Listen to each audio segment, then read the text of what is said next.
అమ్మయ్య ఇవాళ మా అత్తగారు ఆశ్చర్యపోతే తెలుసా, ఏంటిది పొద్దున్నే లేచి రెడీ అయిపోయింది అనుకుంటది.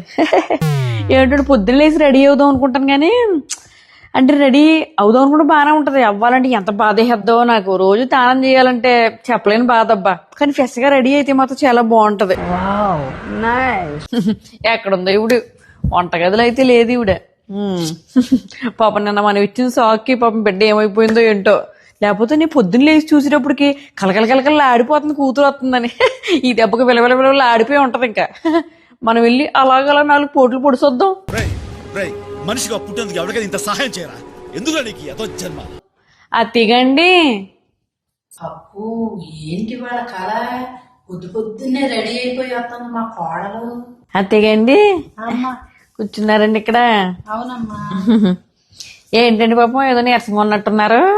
ఎందుకమ్మా నాకేమో నీరసం ఏం లేదే. బాగానే కవర్ చేస్తున్నారు కానీ పాపం నిన్న దెబ్బకు అయిపోయినట్టుంది ఇవిడ.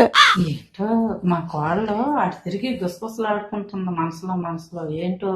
అత్తేగండి కాదండి బాబు, ఏంటో మీ ముఖం అలా పీకిపోయినట్టుందండి. అంటే నేనేమనుకున్నానంటే నిన్న మీ కూతురు వచ్చింది కదండి, అంటే మీ కూతురుని తీసుకొచ్చి నన్ను అల్లాడించేద్దాం అనుకున్నట్టున్నారు. ఆ ప్యాన్ ఏం వర్కౌట్ అవ్వలేదు కదండి, అందుకని ఫీల్ అయిపోయి ముఖం అలా ఏలాడిపోయిందేమోనని అనుకుంటున్నానండి.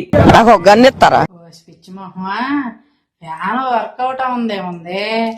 మా అబ్బాయితో చెప్పి మా అమ్మాయికి వచ్చింది కదా, అమ్మ చీర కొనుక్కోవే అని $7 ఇప్పించా. మా ఫ్యాన్ బ్రహ్మాండంగా వర్కౌట్ అయింది.